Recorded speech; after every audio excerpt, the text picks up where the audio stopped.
الحمدللہ رب العالمین والصلاة والسلام علی سید الانبیاء والمرسلین وعلی آلہ واصحابہ اجمعین۔ السلام علیکم ورحمۃ اللہ وبرکاتہ۔ معزز سامعین و ناظرین، آج کی میری نشست جو ہے وہ خواتین کے حقوق کے بارے میں انتہائی اہم ہے۔ آج کا میرا موضوع ہے غیرت کے نام پہ قتل۔ سندھ میں اسے کاروکاری کہا جاتا ہے، مختلف نام دیے گئے ہیں۔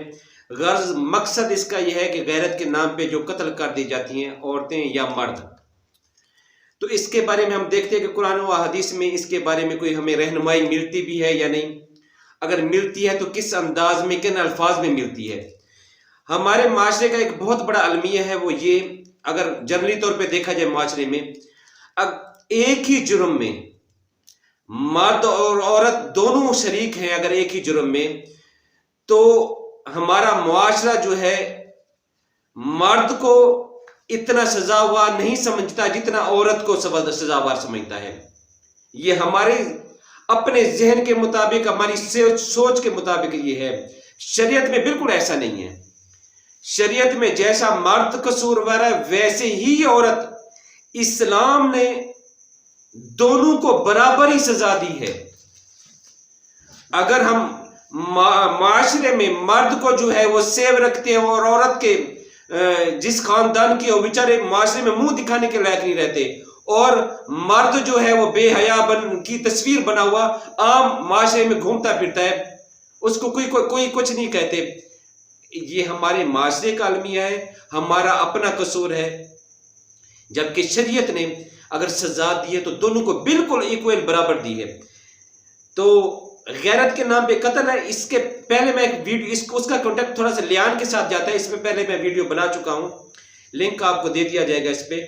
تو غیرت کے نام پہ قتل جو ہے، اس کے بارے میں اگر دیکھا جائے تو قرآن مجید فرقان حمید کی سورۃ نور ہے، اور آیت نمبر ہے 6 اور 7۔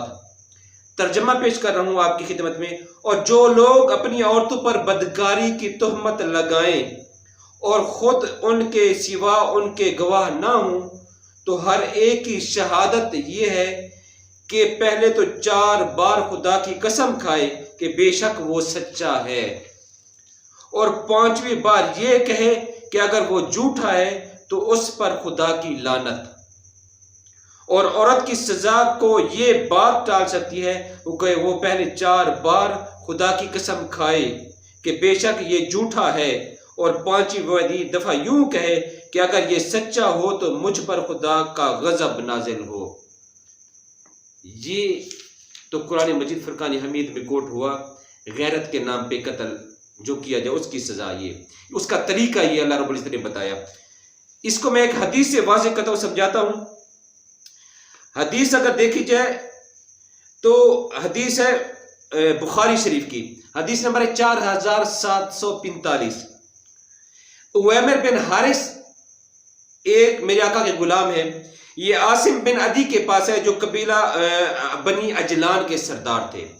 ان سے آ کے ایک مسئلہ ڈسکس کیا، دل کی بڑاس نکالی کہ آدمی اپنی عورت کے پاس غیر مرد کو دیکھے کہ وہ اسے قتل کر دے تو پھر تم لوگ اسے قتل کر دو گے، کیونکہ قتل کا بدلہ قتل ہے۔ اس طرح وہ اشارہ کر رہے تھے کہ غیر مرد کو جو ہے اس کی عورت کے ساتھ اگر وہ اس کو قتل کر دے تو تم اسے قتل کے بدلے قتل کر دو گے۔ تو یہ میرا مسئلہ جو ہے یہ نبی پاک صاحب اللہ صلی اللہ علیہ وسلم سے جا کے پوچھے، عاصم سے کہا۔ تو عاصم بن عدی میرے آقا کی بارگاہ میں جب گئے تو میرے آقا نے ناراضگی کا اظہار فرمایا یہ سن کے۔ تو وہ واپس ہے اور انہیں عویمر بن حارث سے کہا کہ آپ نے مجھے رسوا کر دیا کہ میں نے آپ کا مسئلہ نبی پاک صاحب اللہ صلی اللہ علیہ وسلم سے پوچھا، اور نبی پاک صاحب اللہ صلی اللہ علیہ وسلم نے جو ہے وہ مجھ پہ غضبناک ہوئے ہیں۔ تو اس پر عویمر بن حارث نے کہا خدا کی قسم میں خود جا کے یہ مسئلہ نبی پاک صاحب اللہ صلی اللہ علیہ وسلم سے پوچھوں گا۔ پھر وہ گئے میرے آقا کی بارگاہ میں آ کے عرض کیا، یا رسول اللہ صلی اللہ علیہ وسلم، اگر مرد اپنی بیوی کے ساتھ غیر مرد کو دیکھے تو وہ اسے قتل کر دے تو آپ پھر اسے قتل کر دو گے؟ تو اس پر نبی پاک صاحب کا بڑی لمبی حدیث ہے، میرے آقا دو جانے اس کا حل جو ہے وہ قرآن مجید فرقان حمید کی یہ آیت کر کے بتلایا، یہ پیش سنا کے بتایا کہ تیرا حل جو قرآن مجید کی آیت میں ہے۔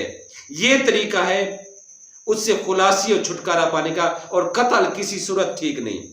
اسی طرح ایک دوسری حدیث ہے، یہ حدیث ہے بخاری شریف 6846۔ سعد بن عبادہ رضی اللہ تعالیٰ عنہ نے کہا کہ اگر میں بیوی کے ساتھ کسی غیر مرد کو دیکھوں تو تلوار کی سیدھی دھار سے اس کو قتل کر دوں گا۔ صحابہ میں بات چل رہی تھی، انہوں نے کہا سعد بن عبادہ رضی اللہ تعالیٰ عنہ نے کہ اپنی بیوی کے ساتھ غیر مرد کو دیکھوں تو تلوار کی سیدھی دھار سے اس کو قتل کر دوں گا۔ تو یہ بات میرے نبی پاک صاحب اللہ صلی اللہ علیہ وآلہ وسلم تک پہنچی،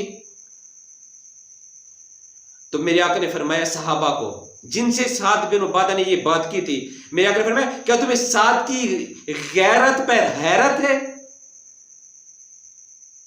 پھر میرے آقا نے فرمایا میں سعد سے بڑھ کر غیرت مند ہوں، اور اللہ رب العزت مجھ سے بھی بڑھ کر زیادہ غیرت مند ہے۔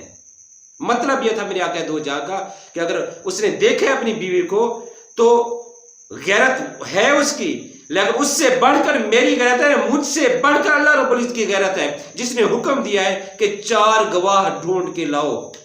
اس کی توثیق ایک آگے والی حدیث سے بھی آ رہی ہے جو میں آپ کی خدمت میں کوٹ کرنا چاہتا ہوں۔ یہ حدیث مسلم شریف 3762 ہے۔ حضرت ابو ہریرہ رضی اللہ تعالیٰ سے روایت ہے، فرماتے ہیں کہ سعد بن عبادہ نے کہا یا رسول اللہ صلی اللہ علیہ وآلہ وسلم، اگر میں اپنی بیوی کے پاس غیر مرد کو دیکھوں تو میں اس کو مہلت دوں کہ اس کے ساتھ جو بھی ہو رہا ہے وہ کرتا رہے، اور میں 4 گواہ لانے تک انتظار کروں کہ 4 گواہ لاؤں، پھر جا کے میں مقدمہ پیش کروں اور ان کو سزا کے طور پر قتل کر دیا جائے؟ میرے آقا نے فرمایا ہاں،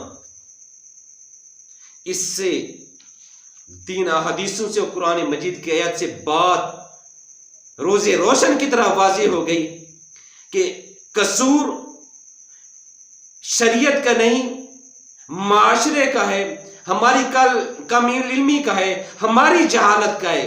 شریعت نے پورا انسان کو پروٹیکٹ کیا ہے کہ اگر غیرت کے نام پہ قتل کیا جائے گا، یا جسے ماورا عدالت قتل کہتے ہیں کہ دیکھا اور قتل کر دیا، لڑکی کو قتل کر دے، بھائی بہنوں کو قتل کر دیتے ہیں، خاوند بیوی کو قتل کر دیتا ہے، اور کتنے قتل کافی رشتے میں جو لگتے ہیں وہ قتل ہو جاتے ہیں، قصرے تک قتل ہو گئی، مرد قتل ہو گیا، عورت قتل ہو گئی۔ شریعت کا بالکل یہ مزاج نہیں، یاد رکھنا، نہ قرآن مجید کا پروردگار کا، نہ نبی پاک صاحب اللہ صلی اللہ علیہ وسلم کا مزاج ہے، قطعاً ایسا نہیں۔ میرے آقا نے فرمایا ہاں 4 گواہ لاؤ، اللہ غیرت مند ہے، میں بھی تجھ سے زیادہ غیرت مند ہوں، اللہ مجھ سے بھی زیادہ غیرت مند۔ یہ ہماری کام علمی کہ ہمیں شریعت کا علم نہیں ہے۔ شریعت نے کسی مقام پہ بھی کسی کو تشنگاہ نہیں رکھا کہ اس کا حل پیش نہ کیا ہو، چاہے وہ مرد ہو چاہے وہ عورت ہو، ہر مقام پہ شریعت نے جو ہے ہر مسئلے کا حل پیش کیا ہے۔ یہ ہماری کم علمی کہ ہمیں اس کی صحیح طور پر علم نہیں، یا ہماری اس تک رسائی نہیں کہ ہم کیسے وہاں تک پہنچ سکیں، اور نہ ہماری یہ کوشش ہے کہ اہل علم کے پاس جائیں اور ان سے مسئلہ دریافت کریں۔ یاد رکھنا شریعت میں دونوں کی، چاہے وہ مرد کرے چاہے وہ عورت کرے، دونوں کی سزا شریعت نے برابر رکھی ہے۔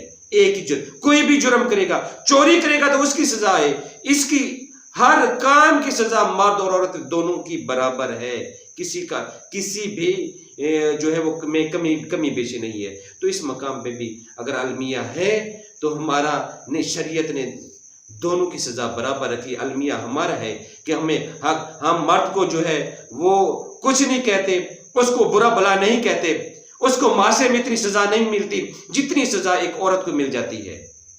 تو ایسا نہیں ہونا چاہیے۔ تو اس آج کی میری گفتگو سے یہ واضح ہوگی بات کہ ایسا کرنا، جو ایسا غیرت کے نام پہ قتل کرے گا وہ قتل کے بدلے قتل کیا جائے گا۔ عدالتیں چھوڑ دیں، کیوں چھوڑے عدالتیں؟ اگر شریعت کا قانون ہو، اللہ نے جو قرآن و حدیث میں بیان کیا وہ ایسا نہیں۔ غیرت کے جو بھی قتل کرے گا اس کو قتل کے بدلے میں قتل کیا جائے گا، غیرت کے نام پہ جو قتل کرے گا۔ اس صورت میں قتل نہیں کیا جائے گا، اس صورت میں وہ دونوں کو جو گناہ میں ملوث ہے، جب 4 گواہ عینی شاہد موجود ہوں وہاں، تو اس صورت میں جو ہے وہ مرد کو سچا تصور کیا جائے گا اور ان کو قتل کیا جائے گا۔ اگر 4 گواہ موجود نہیں ہے تو قطعاً ان کو قتل نہیں کیا جائے گا۔ اگر قتل ہو گئے وہ تو اس کے جرم میں قاتل کو سزائے موت دی جائے گی۔ یہ ہے شریعت کا مزاج، یہ ہے قرآن مجید کا مزاج، اور یہ ہے نبی پاک صاحب اللہ صلی اللہ علیہ وسلم کے فرامین کی روشنی میں میرے چند جو ہے وہ جملے تھے یا تھوڑی سی گفتگو تھی غیرت کے نام پہ قتل کی۔ تو اللہ رب العزت دعا ہے کہ اللہ رب العزت ہم سب کا حامی و ناصر ہو اور شریعت کے مسائل کو سمجھنے کی اور ان پر عمل کرنے کی توفیق عطا فرمائے۔ آمین بجاہ نبی الامین صلی اللہ علیہ وآلہ وسلم۔ السلام علیکم ورحمۃ اللہ وبرکاتہ۔